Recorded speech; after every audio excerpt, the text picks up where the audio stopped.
Hi friends, welcome back to my channel. இன்னைக்கு நம்ம இந்த வீடியோல have verb வச்சு யூஸ் பண்ணி என்கிட்ட இருக்கு, என்கிட்ட இல்லை, உங்ககிட்ட இருக்கா, உங்ககிட்ட இல்லையா, இந்த மாதிரியான வாக்கியங்களை எப்படி இங்கிலீஷில் கேட்கலாம், எப்படி இங்கிலீஷில் பேசலாம் அப்படிங்கிறதான் வந்து பார்க்க போகிறோம். ஒரு விஷயத்தை பாசிட்டிவாகவும் நெகட்டிவாகவும் கொஸ்டினாகவும் எப்படி கேட்கலாம் அப்படிங்கிறதான் இதில் வந்து நம்ம பார்க்க போகிறோம். இது வரைக்கும் நம்ம சேனலை சப்ஸ்கிரைப் பண்ணாமல் வீடியோஸ் பார்க்குறவங்க நம்ம சேனலை சப்ஸ்கிரைப் பண்ணிவிட்டு பக்கத்தில் இருக்க பெல் ஐக்கானை கிளிக் பண்ணிக்கோங்க. இப்போ வாங்க நம்ம வீடியோக்குள்ளே போகலாம்.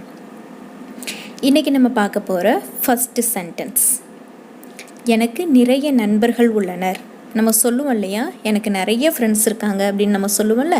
இந்த வார்த்தை எப்படி இங்கிலீஷில் சொல்லலாம்? I have a lot of friends.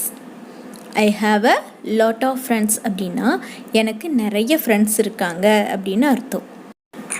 Next one, அவருக்கு மதுரையில் சொந்த வீடு உள்ளது. நம்ம சொல்லுவோம் இல்லையா, அவருக்கு மதுரையில் சொந்த வீடு இருக்குது, அவங்க ஊர் எது, சொந்த ஊர் எது, அங்கே வீடு இருக்குது அப்படின்னு யாராவது கேட்டாங்கன்னா அவருக்கு வந்து மதுரையில் சொந்த வீடு ஒன்று இருக்குது அப்படின்னு நம்ம சொல்லுவோம் இல்லையா.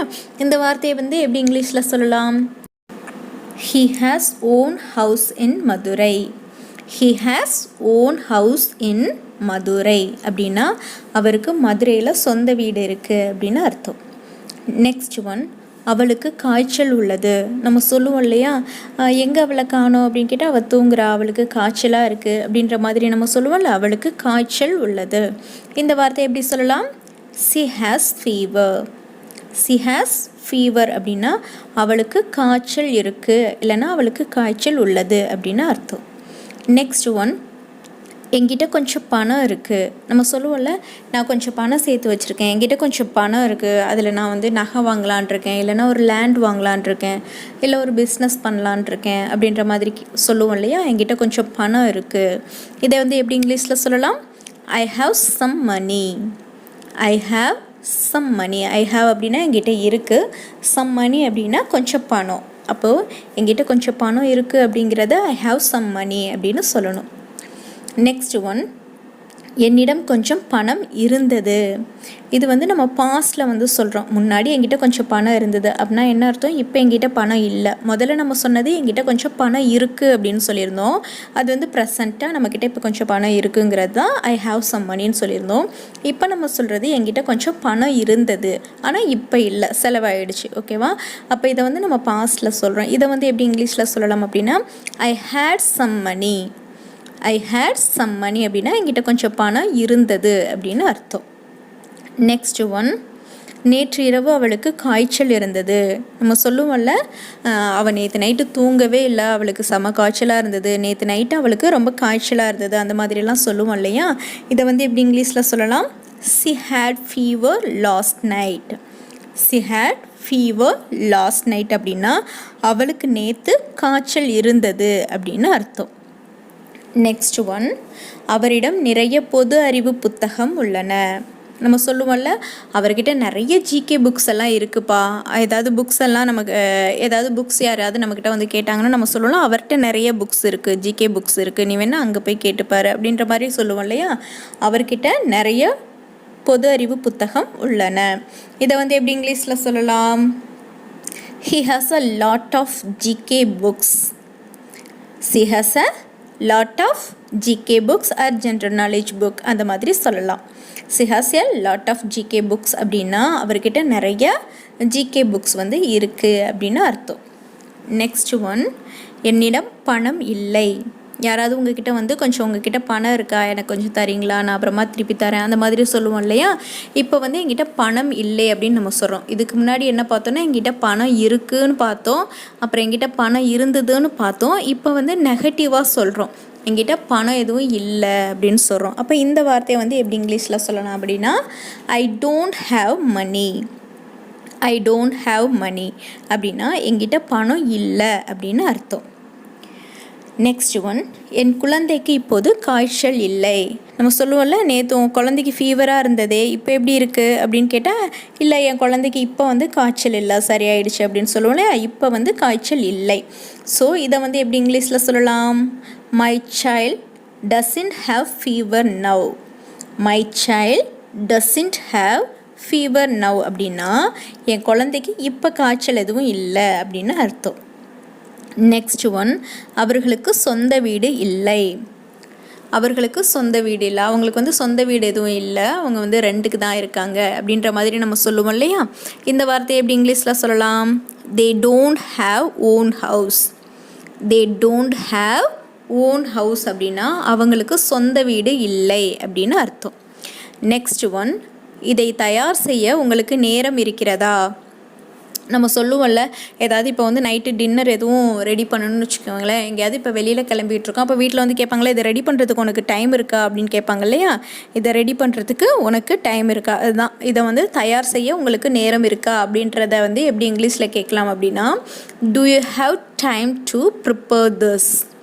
do you have time to prepare this அப்படின்னா உனக்கு இதை தயார் பண்ணுறதுக்கு நேரம் இருக்கா அப்படின்னு அர்த்தம். நெக்ஸ்ட் ஒன், இந்த வேலையை செய்யும் திறன் அவருக்கு இருக்கிறதா? நம்ம கேட்போம்ல, இப்போ ஆஃபீஸ்லாம் ஏதாவது ஒரு முக்கியமான ஒர்க்கை வந்து அவருக்கு கொடுக்கணும் அப்படின்னா கேட்பாங்கள்ல, அவர் வந்து இந்த வேலையை வந்து கரெக்டாக செஞ்சுருவாரா, அதுக்கான எபிலிட்டி அவர்கிட்ட இருக்கா அப்படின்ற மாதிரி கேட்பாங்களே. அந்த வேலையை வந்து அவர் சரியாக செஞ்சுருவாரா, அதுக்கான எபிலிட்டி அவர்கிட்ட இருக்கா, அதை அவரை நம்பி கொடுக்கலாமா, அந்த மாதிரியெல்லாம் கேட்பாங்க இல்லையா. இந்த வார்த்தையை வந்து எப்படி இங்கிலீஷில் கேட்கலாம்?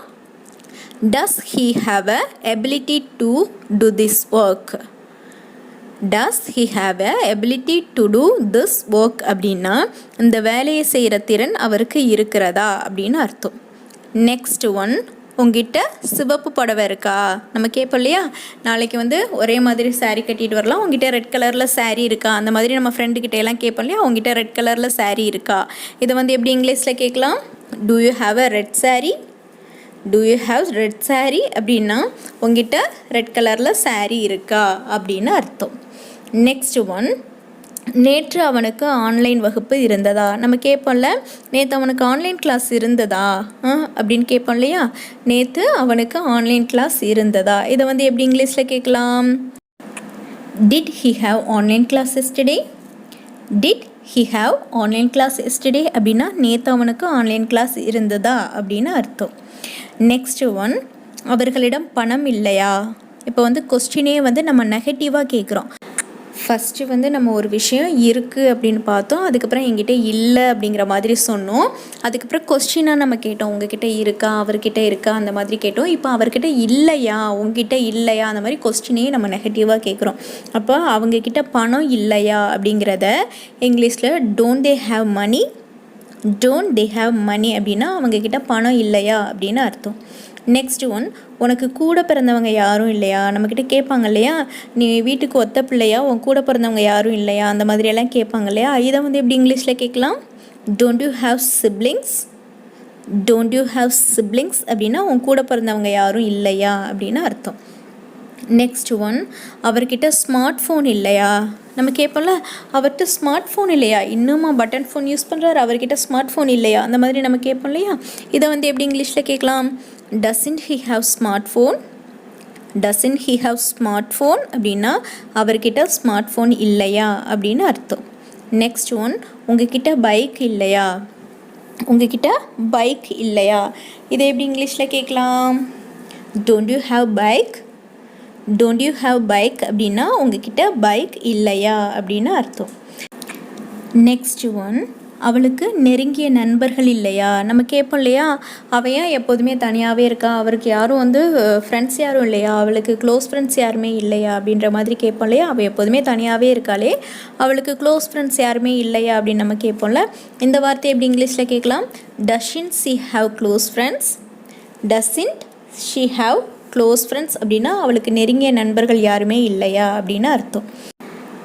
நெக்ஸ்ட் ஒன், அவருக்கு குடும்பம் இல்லையா? நம்ம கேட்போம் இல்லையா, அந்த பெரியவருக்கு குடும்பம் இல்லையா, அவர் எப்போதுமே தனியாகவே இருக்காரு, அவருக்கு குடும்பம் இல்லையா, அவரை பார்த்துக்க யாரும் இல்லையா, அந்த மாதிரியெல்லாம் கேட்போம் இல்லையா. அவருக்கு குடும்பம் இல்லையா, இந்த வார்த்தையை வந்து எப்படி இங்கிலீஷில் கேட்கலாம்? doesn't he have family? doesn't he have family அப்படின்னா அவருக்கு குடும்பம் இல்லையா அப்படின்னு அர்த்தம். ஓகே ஃப்ரெண்ட்ஸ், இன்றைக்கான 20 சென்டென்சஸ் வந்து ஹேவ் வெர்ப் வச்சு நம்ம வந்து பார்த்துருக்கோம். ஒரு விஷயம் என்கிட்ட இருக்குது, அவர்கிட்ட இருக்குது, அவகிட்ட இருக்குது. ஒரு விஷயம் வந்து இல்லை, அதுக்கப்புறம் இருக்கா அப்படின்ற மாதிரி கொஸ்டின் கேட்டோம், அதுக்கப்புறம் இல்லையா அப்படின்ற மாதிரி கொஸ்டின் கேட்டோம்.